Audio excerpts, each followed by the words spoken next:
In this video, we will discuss section 3, section 4 and section 5. So, let's discuss section 3.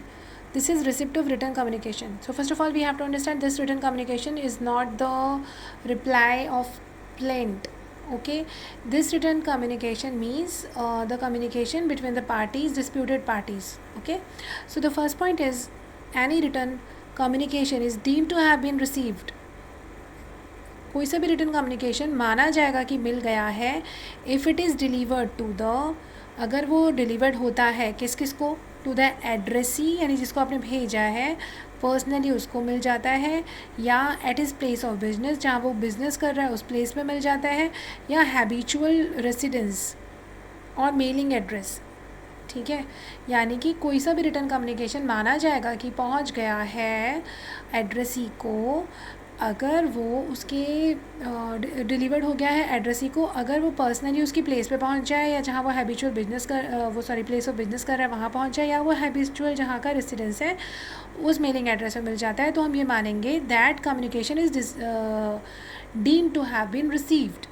Okay, this is the first part. And then comes the B point, if none of the places referred to in clause A, यानी कि अगर कोई सी भी जगह नहीं पहुंचता है, if none of the places referred to in clause A can be found, नहीं मिलती after making a reasonable inquiry.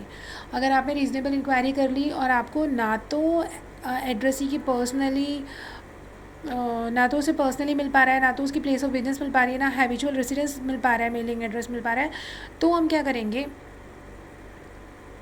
is deemed to have been received if it is sent to the addressee's last known place of business. Simple ये simple है, यानी कि या तो आप addressee को पर्सनली या उसके प्लेस ऑफ बिजनेस पे या हैबिचुअल रेसिडेंस पे मेलिंग एड्रेस पे मिल जाता है अगर कम्युनिकेशन, तो वो डिलीवर्ड माना जाएगा, या फिर अगर उसकी लास्ट जो भी प्लेस थी, last place of residence, last place of business या last place of habitual residence के मेलिंग एड्रेस पे अगर मिल जाता है तो भी हम उसे क्या मानेंगे कि communication deem to have been received. Okay, so unless otherwise agreed by the parties. ये दो पॉइंट्स इसके हो गए. फिर सेकेंड पॉइंट जो बात करता है सब सेक्शन 2 बात क्या करता है कि the communication is deem to have been received on the day it is so delivered.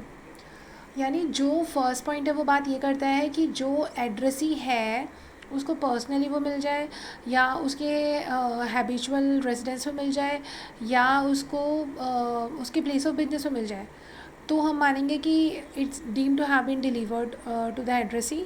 या अगर इन सब जगह पे नहीं मिलता जो हम सब क्लॉज ए में बात कर रहे हैं, सब 1 का sub clause sub section A में बात कर रहे हैं, अगर उसमें नहीं मिलता है तो फिर बी पॉइंट क्या है कि उसका last place of address, last place of personal address या उसका हैबिचुअल रेसिडेंस या प्लेस ऑफ बिजनेस में मिल जाता है, तो भी हम क्या मानेंगे, deem to have been delivered what the communication, written communication. Okay, now the second point subsection 2 what it states that the communication is deemed to have been received on the day.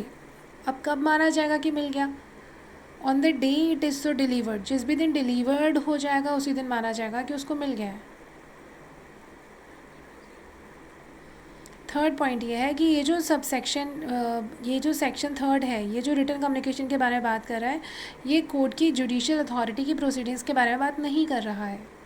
तो इसके simple ये 3 points हैं. ठीक है, फिर हम आते हैं सब सेक्शन सेक्शन 4 में. ये बात करता है waiver of right to object. यानी वेवर यानी त्याग देना. क्या त्याग रहे हो आप, राइट टू ऑब्जेक्ट ही त्याग रहे हो. देखो, a party who knows that, एक पार्टी जिसको पता है क्या, any provision of this part from which the parties may derogate. अब लॉ में डेरोगेट का मतलब क्या होता है, राइट इज़ इन्फ्रिंज्ड. अगर किसी भी पार्टी को पता है कि कोई से भी प्रोविज़न में, जो एग्रीमेंट का कोई भी प्रोविज़न है या कोई सा भी पार्ट है, उसमें उसके पार्टी फ्रॉम विच पार्टी में डेरोगेट यानी उसका कोई राइट इन्फ्रिंज हो रहा है, और वो पार्टी को पता है कि उसका राइट इन्फ्रिंज हो रहा है, या फिर कोई ऐसी रिक्वायरमेंट है आर्बिट्रेशन एग्रीमेंट में, has not been complied with and yet proceeds with the arbitration, यानी कि वो कुछ उसको कंपाइल ही नहीं कर रहा, वो प्रोसीडिंग्स आर्बिट्रेशन प्रोसीडिंग्स बढ़ा रहा है आगे without stating his objection, without स्टेटिंग, वो कोई ऑब्जेक्ट ही नहीं कर रहा उस बात पर।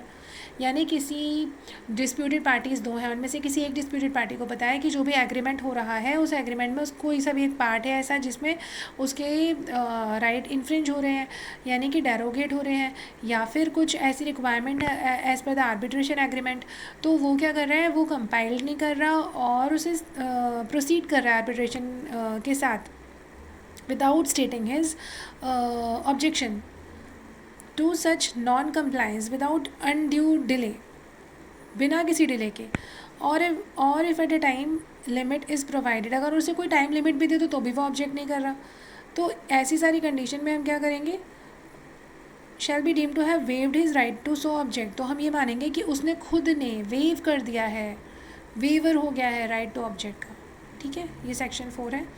सेक्शन 5 बात करता है एक्सटेंट ऑफ जुडिशियल इंटरवेंशन। इसका मतलब क्या हुआ कि notwithstanding anything contained in any other law for the time being in force in matters govern by this part, no judicial authority shall intervene except where so provided in this part, यानी extent of judicial intervention, यानी judicial authority का interference नहीं होगा।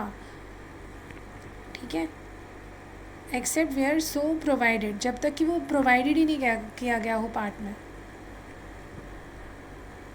तो ये थे 3 section, receipt of written communication, waiver and extent of judicial intervention.